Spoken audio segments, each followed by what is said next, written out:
In this video, I'll talk about the Raoult's law and vapor pressure lowering. First, I'll give you an example.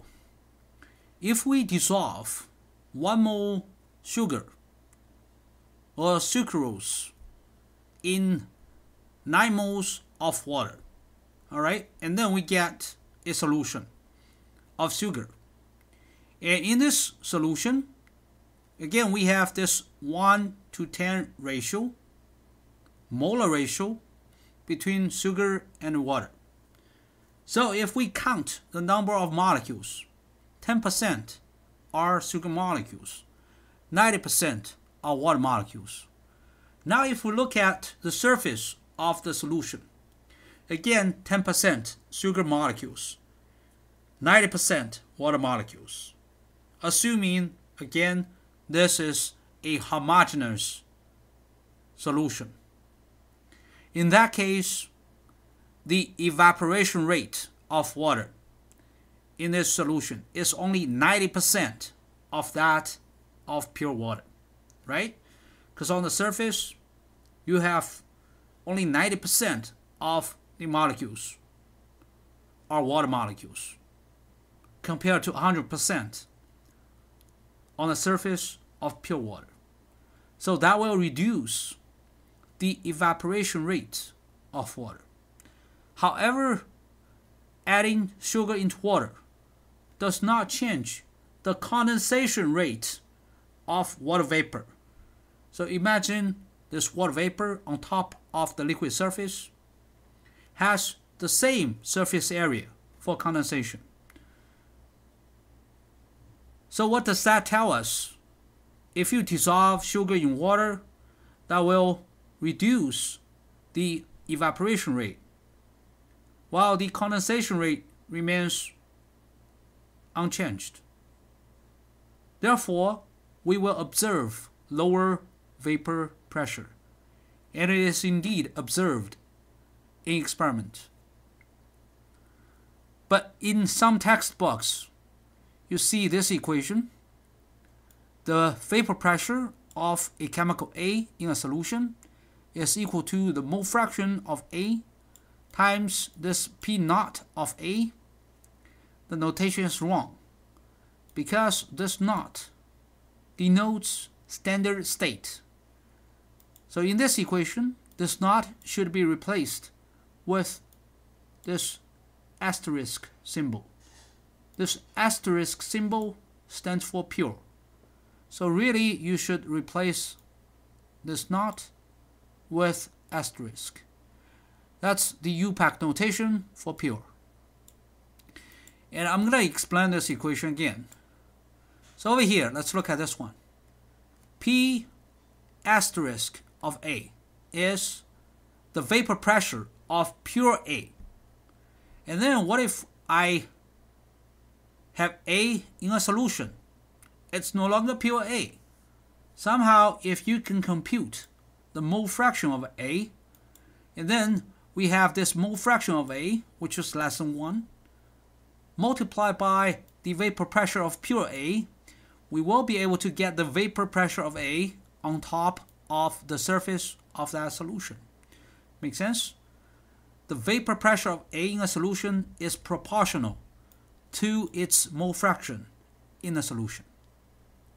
Right? Again, this is P star or P asterisk of A. That's the vapor pressure of pure A. So I want to emphasize this. And P sub A in a solution, or sometimes we just say P sub A, is the vapor pressure of A in a solution. X of A is the mole fraction of that A in the solution.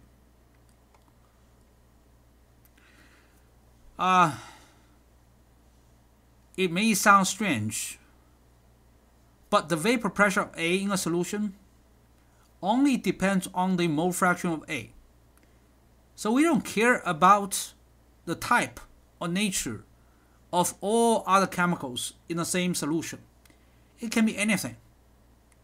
As long as we have the same number of moles of A and the number of moles of the other chemicals, we will be able to get the same mole fraction. That's it. And only the mole fraction, as you can see in this equation, only the mole fraction x of A is the factor here. All right, the mole fraction of A times the vapor pressure of A, pure A, this is a constant. And then we'll be able to get the vapor pressure of A in a solution. It does not depend on the nature of any other chemicals in that solution. So this kind of properties are called colligative property.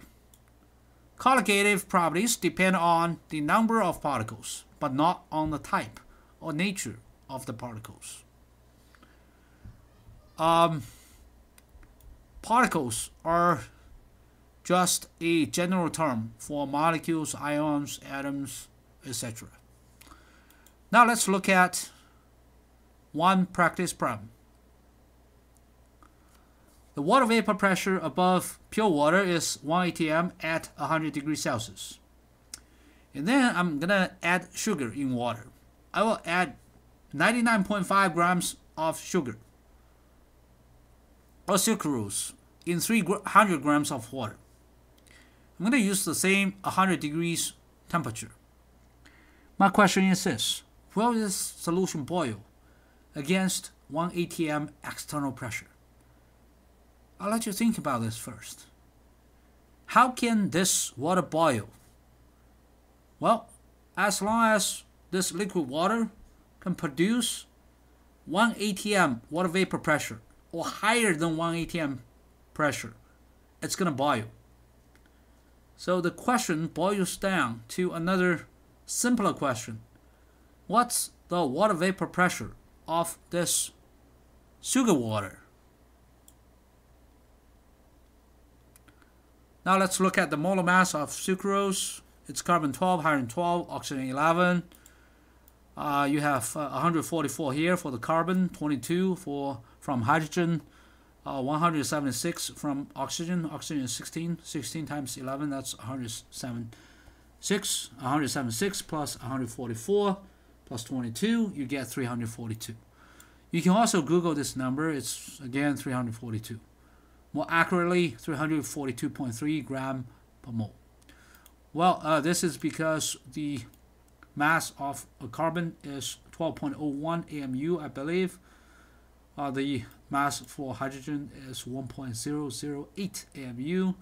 So that's why you get a digit after the decimal point here. We can compute the number of moles of sucrose easily. I told you it's 99.5 grams of sucrose dissolved in 300 grams of water. So this is mass of the sucrose divided by the molar mass of the sucrose. We get the number of moles, 0.2907. And now what should we do? We should calculate the mole fraction of water and compare that with pure water. In pure water, the mole fraction of water is 1. What if I add sugar in water? Is the mole fraction still going to be 1? No, it's going to be less than 1. Okay, but we need to kind of do some calculations. The number of moles of water is 300 divided by 18.02. This is the molar mass of water. We get 16.65 moles of water. So if we look at the solution, we have 0.29 moles of sugar, 16.65 moles of water.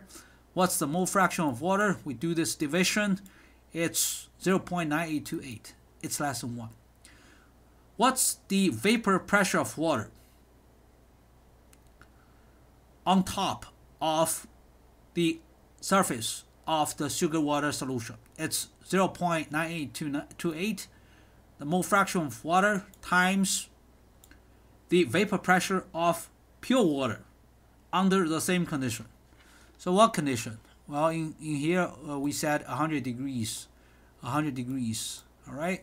And for pure water, the vapor pressure is 1 atm. We know that because we know water boils at 100 degrees Celsius under 1 atm external pressure.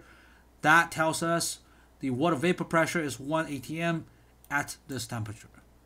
All right, so We'll just do this simple multiplication.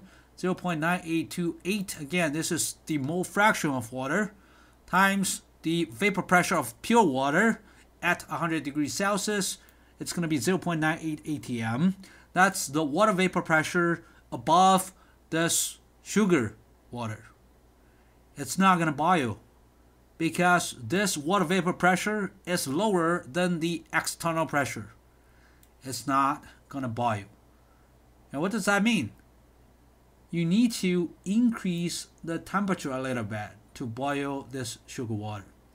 And that's why sugar water has a higher boiling point than pure water. So if you have time, I'd like you to just measure the boiling point of pure water and the boiling point of sugar water at home. Just put a lot of sugar in water. Somehow the boiling point of sugar water is going to be higher than the boiling point of pure water. Another practice problem, again, we're looking at water. The water vapor pressure is 0.03 at 25 degrees Celsius. So this is just an estimate. The ethanol vapor pressure is 0.08 at 25 degrees Celsius. Okay, if you look at these two numbers, you can tell ethanol is more volatile than water. It's easier to vaporize ethanol than water. And the boiling point of ethanol thus is lower than the boiling point of water. All right? Okay, now what's the total vapor pressure of a solution that contains 52 grams of water and 92 grams of ethanol at the same 25 degrees temperature?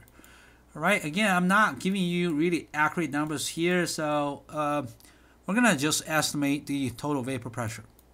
First, we need to know the mole fraction of water and the mole fraction of ethanol. To do that, we first need to compute the number of moles of water, which is 3 moles, 54 over 18, and the number of moles of ethanol, 92 over 46, 2 moles. All right, so we need to do this. We get the number of moles of water, the number of moles of ethanol. All right, to get the mole fraction, we need to know the total number of moles. It's just 3 plus 2, we get 5. And then we get the mole fraction. The mole fraction of water is 3 over 5, that's 0.6. The mole fraction of ethanol is 2 over 5, that's 0.4. All right, and then we can compute the vapor pressure of water is 0.6 times the vapor pressure of pure water, 0.03. We plug this number in the equation. Again, 0.03 for water, 0.08 for ethanol.